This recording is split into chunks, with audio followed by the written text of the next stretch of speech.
नमस्कार. तू ही रे माझा मितवा या सिरियलच्या भागामध्ये आपण पाहत आहोत सौदामिनी बाईला इथे अर्णव आणि ईश्वरी कुठे आहे ते लोकेशन तिचे माणसं सांगत असतात आणि तिने गाडी बंद पाडायला सांगितलेली होती.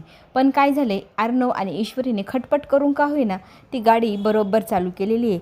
ही बातमी पण आता सौदामिनीला तिचे माणसं सांगतात. तर सौदामी इतकी चिडती आणि म्हणते की तुम्हाला एक काम धड होत नाही आहे आणि राहिला प्रश्न तुमच्या पैशांचा, तुम्हाला मिळणारच नाही. हे असली कामं करायला लागल्यात तुम्हाला तुमचं काम चोख करता येत नाही. जर तुम्ही त्याला काहीही करून अडवलं नाही तर तुम्हाला तुमचे पैसे मिळणार नाही. तर ते पैसे हवे असेल तर त्याला काहीही करा, तुम्ही दम द्या, काहीही करा आणि त्याला इथे येण्यापासून अडवा. आता हे सगळं ऐकल्यानंतर पैशांसाठी पुन्हा एकदा ते माणसं आता पाठलाग करू लागले अर्णव आणि ईश्वरीचा. ईश्वरी मात्र तिच्या लहानपणीच्या गप्पा गोष्टी सांगत बसली. लहानपणी तिच्या आईसोबत ती अशी वटपौर्णिमेला जायची. अगदी बाबा पण सोबत असायचे, नमुताई असायची. आम्ही दोघी गंमत पाहायचो आणि बाबा पण लांबूनच बघायची. आई मात्र त्या वडाला छान प्रकारे फेऱ्या मारायची. किती छान ना. तर इथे अर्णव तिला हो हां असं करून करून विचारत असतो. आणि मग आता हे टॉन्ट होतं की काय होतं माहीत नाही, पण आता तो तिला खोदून खोदून विचारतो. अच्छा असं झालं होतं, मग तुम्ही लहानपणी हे केलं होतं? अरे हां अच्छा. तर आता इथे ईश्वरी वाढून चुडून बड्या बाता करू लागते आणि म्हणते एक सांगू का, मला पण ना त्या वडाला पूजा करायला जायचे. कारण मी बोलली होती लहानपणी माझं लग्न झालं की मी ह्याच वडाला फेऱ्या मारायला येईल. किती रोमॅन्टिक ना. माझे आई बाबा तिथेच तर पूजा करायची. आणि एकदा ना काय झालं, तो म्हणतो हां काय झालं. तर ती म्हणते एकदा काय झालं, माझ्या आईच्या पायात ना काटा टोचला. अच्छा, मग तुझ्या वडिलांनी तुझ्या आईला असं उचलून मग फेऱ्या मारल्या का? तर म्हणते काही काय, टोचला काटा, काढला काटा आणि मग माझ्या आईचा हात दुरून मग फेऱ्या मारल्या वडाला. किती रोमॅन्टिक ना. अच्छा असं होतं त्यांच्या काळातलं रोमॅन्टिक, असं म्हणत तो थट्टा करू लागतो. ईश्वर म्हणते काय हो.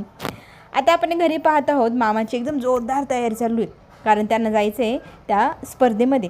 त्या स्पर्धेमध्ये अर्णव, ईश्वरी, आकाश, नम्रता यांची पण स्पर्धक म्हणून तिथे स्पर्धा असणार आहे. तर ते दोघांपैकी कोण जिंकतं ही उत्सुकता पण लागलेली आहे. तर आता ते जायचे म्हटलं प्रत्येकजण आवरलं की नाही, कुठे कोण आहे. तर अंजली विचारते वल्लवी मामी कुठे. तर इथे ना आपले मामा सांगतात की अरे वल्लरी माहिती आहे कशी आहे. मला तर वाटतं तीच आयोजक इतकी फुल मेकअपमध्ये असेल ना, तर तिची मेकअपची तयारी तू पाहतच राहा. आता आई कुठे, तर मी मग बघून येतो असं म्हणत मामा तिच्या खोलीत जाऊ लागतो. तर आपण हेही पाहू शकतो की ईश्वरी ना अर्णवला कळत नकळतपणे हळूच म्हणते तुमच्या लहानपणी तुमच्या आईची आणि वडिलांची काही आठवण सांगा ना वटपौर्णिमेची. आता इथे अर्णव तिला म्हणतो मी काय सांगू, मला काहीच आठवत नाही. तर ती पुन्हा तिला आठवल्यानंतर ती सॉरी बोलू लागते, कारण बालपण त्यांचं ज्या प्रकारे गेले त्या प्रकारात तर हा विषय लागूच पडणार नाही. तर अर्णव म्हणतो की इट्स ओके, मला आता त्याची एवढं काय वाटत नाही, पण तुझ्या गोष्टी सांग, मला आवडतं आहे तुझ्या आईबाबांच्या काही गोष्टी ऐकायला, माझ्या बालपणातल्या जाऊ दे. तर इथे ती पुन्हा तिची भारूड कथा सुरू करते आणि करता इतकं बडबड आणि मग तिला तो म्हणू लागतो की आता अजून काय झालं. तर ती म्हणते तुम्ही मला टॉन्ट मारताय का हो, सतत अजून काय विचारताय. तर तो म्हणतो नाही गं, तुझे जे गोष्ट आहे, तुझ्या ज्या कहाण्या आहे त्या ऐकायला भारी वाटते, म्हणून म्हणतोय आपलं अजून काय पुढे काय. मग इथे ईश्वरी त्याला कितीतरी आईवडिलांच्या लहानपणीच्या आठवणी सांगू लागते. तो पण मजेशीर ऐकत असतो बरं का, ह्या वेळेला चिडत नाही.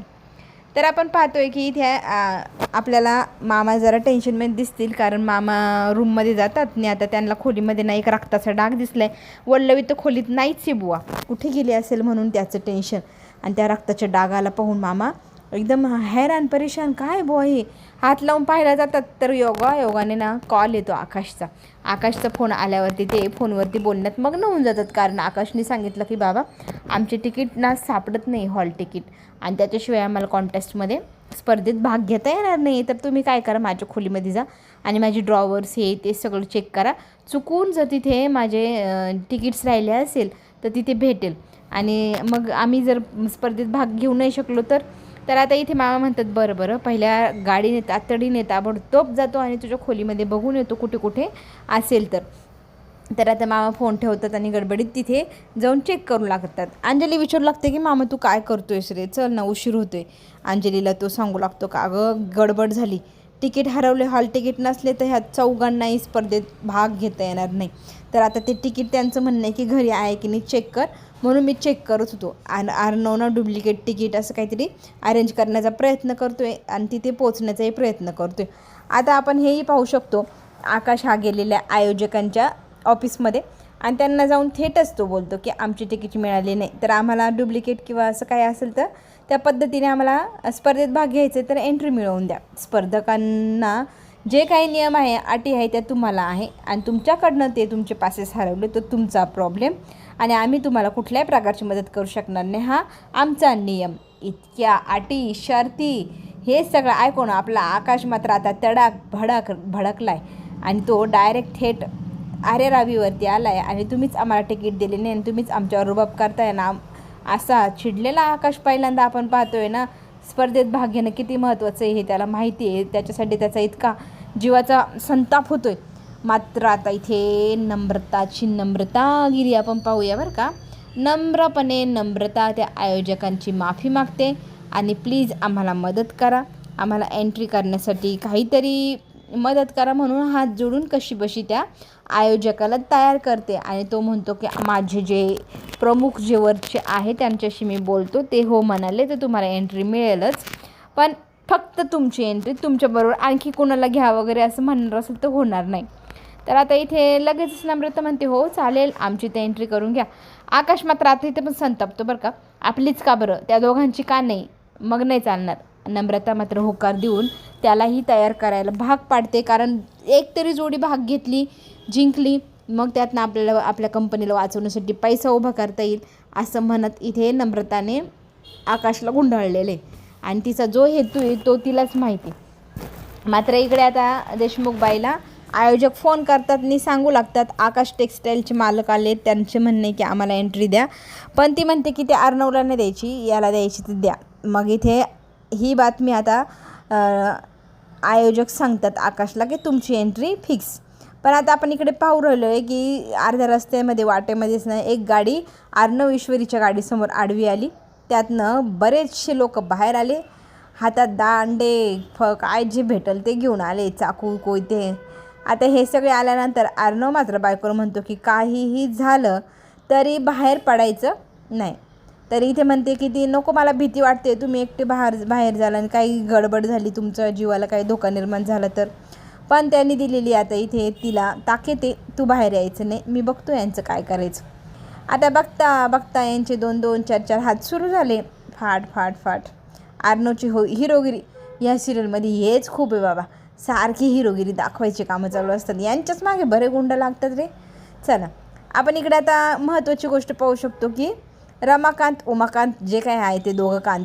आता हे जे उदयकांत शेठ आहे ना, ते रमाकांतला म्हणू लागतात की तुझ्या मुलाने माझा इतका भयंकर बऱ्याचदा अपमान मोठा केलेला आहे आणि एक दिवस तर त्याने माझ्या बळकवलेल्या सगळ्या प्रॉपर्टीवरती येऊन मला कॉलर अशी धरून मला त्यातनं बाहेर फेकलेले.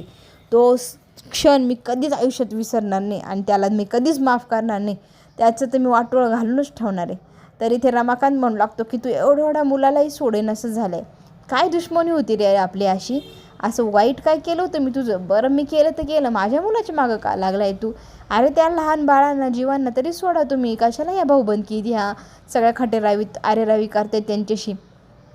आता इथे उदयकांत म्हणू लागतो की बाबा तुझं काय, तू आणि आमचा जो अपमान केला तुझ्या बायकोने केला त्या वल्लवीचा आणि माझा, म्हणून आम्ही दोघं एवढं संतापलो चिडलो आणि आम्ही दोघांनी ठरवलं की नायनाट करायचा, सत्यानाश करायचा. ती तर तुझी बायको तर गेली मरून, पण तू राहिलास रे, तुझं पण मी करण्यासाठी खूप शोध केली पण तुम्हाला कधी सापडलाच नाही.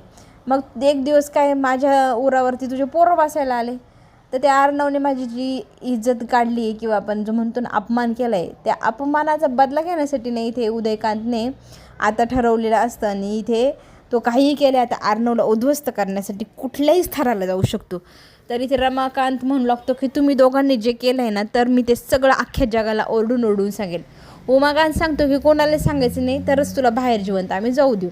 मात्र आता रमाकांत म्हणतो की मी जोपर्यंत जिवंत आहे तोपर्यंत मी ही बातमी अर्णव आणि ईश्वरीपर्यंत पोचवण्याचा प्रयत्न करेल, तुमचे दोघांचे जे कारनामे ते सगळ्यांना सांगण्याचा प्रयत्न करेल.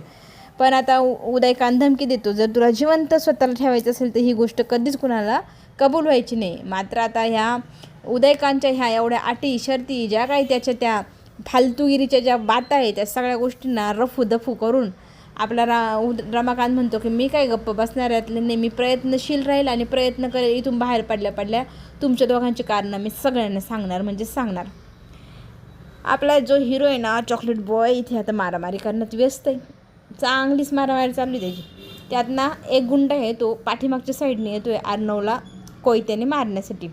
आपली जी हिरोईन आहे ना ती पाहते हिरोला मारायला हा विलन चालला आहे, तर ती आता ही हिरोईनगिरी करायला उतरेल बघा गाडीतनं खाली. आपला हा जो विलन आहे ना राकेश, हा पण काही कमी याचा नाही आहे. त्याच्या डोक्यात कायम काही शिजत असतं.